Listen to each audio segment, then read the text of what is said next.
Les composants d'un tire-câble simple sont un tire-câble, un câble principal, une rallonge, des ceintures d'ancrage, une poulie et un crochet d'abattage.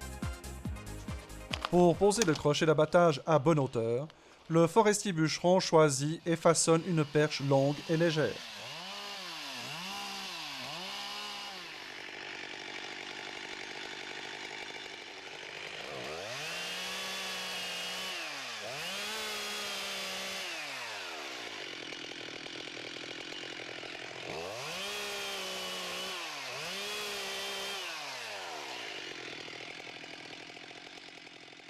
Le façonnage de l'extrémité de la perche permet de fixer la loge.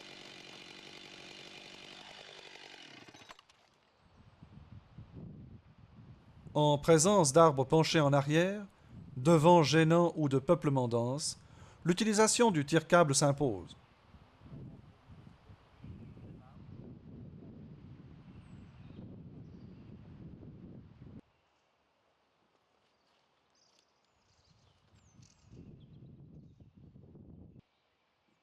Pour définir le côté où il va monter son installation, le forestier bûcheron observe l'aplomb de l'arbre à abattre. En fonction de la direction de chute, il choisit un arbre pour la fixation de la poulie de renvoi et un autre pour ancrer le tire-câble. Le tire-câble doit se trouver hors de la zone de chute, mais à proximité de l'arbre à abattre. Le forestier bûcheron se déplace en direction de l'arbre de renvoi. Il contrôle le passage des câbles, vérifie la distance entre les arbres et s'assure que l'angle ne soit pas supérieur à 45 degrés.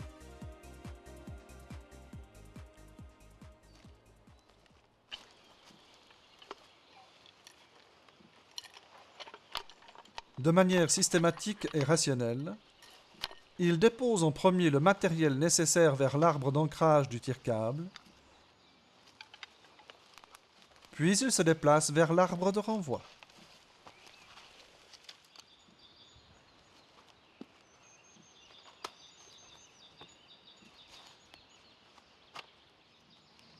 Pour rappel, les gants sont obligatoires lors de la manipulation des câbles.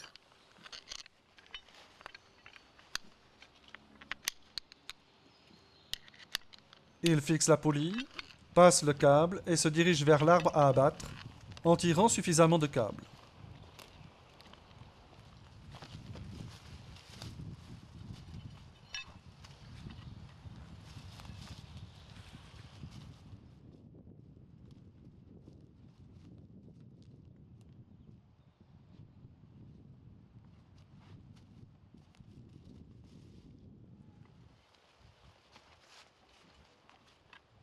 Il vérifie que le crochet Jacob soit tourné vers le bas et fixe le tout sur la loge.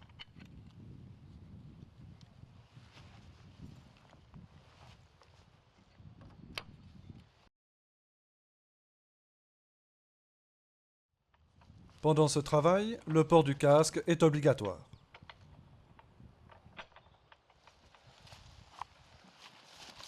Une cale est placée sous la perche pour éviter que celle-ci ne se plante dans le sol et pour en simplifier le démontage. Vu la charge appliquée dans le cas du tire-câble simple, la sangle est fixée en étrangle-chat, ce qui facilite le positionnement du tire-câble.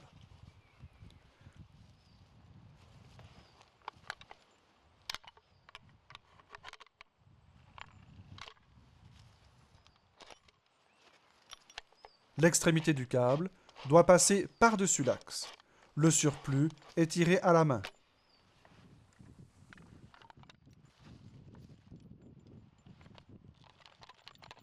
L'appareil est fixé et l'installation est légèrement tendue à l'aide du levier, puis de la poignée.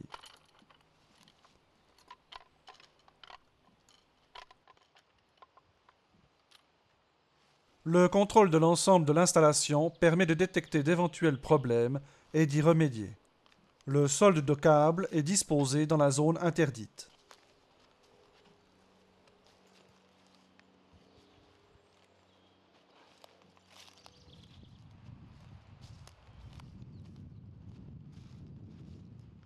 Le contrôle terminé, L'installation est définitivement tendue. Le crochet est bien ancré et la cime de l'arbre commence à bouger. La perche est facilement enlevée et déposée à proximité.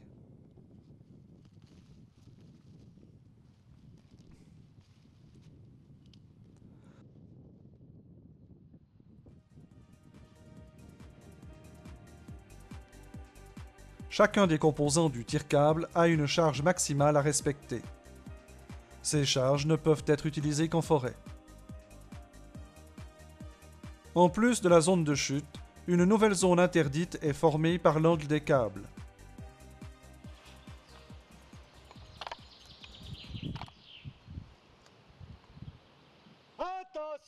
Dès que l'arbre se met en mouvement, le forestier bûcheron s'éloigne du tire-câble et des zones dangereuses.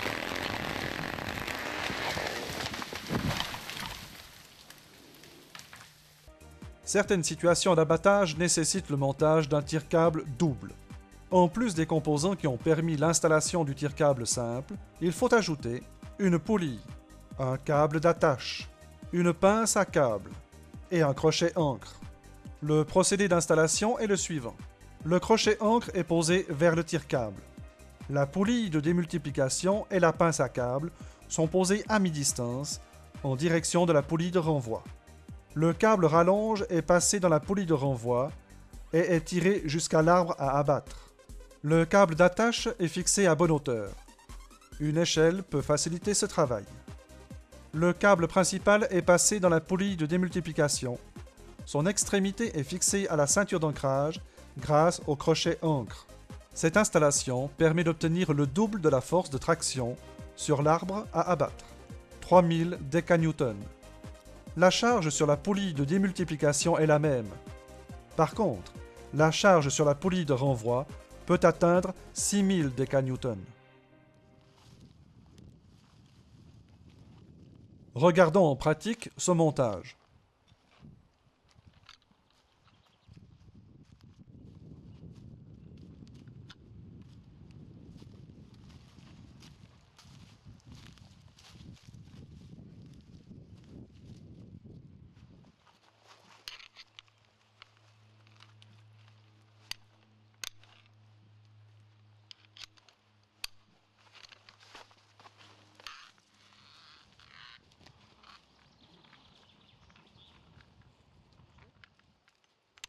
Pour une question de charge utile, le crochet d'abattage est remplacé par le câble d'attache.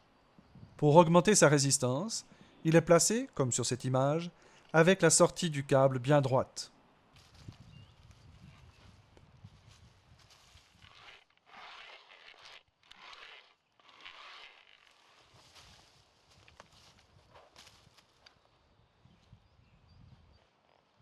En fonction du diamètre du câble, le forestier bûcheron oriente la partie amovible de la pince à câble, l'inscription correspondante se trouvant du côté du serrage.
Le contrôle de l'ensemble de l'installation est primordial. Il permet d'éviter tout dysfonctionnement et garantit l'efficacité du tire-câble double.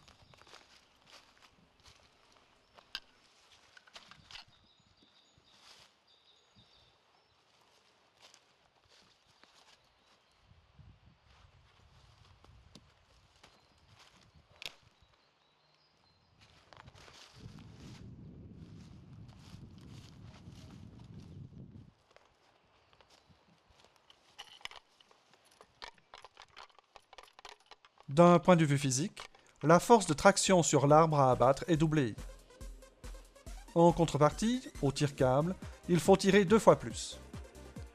Par exemple, pour faire avancer l'arbre à abattre d'1 mètre, il est nécessaire de tirer 2 mètres au tire-câble.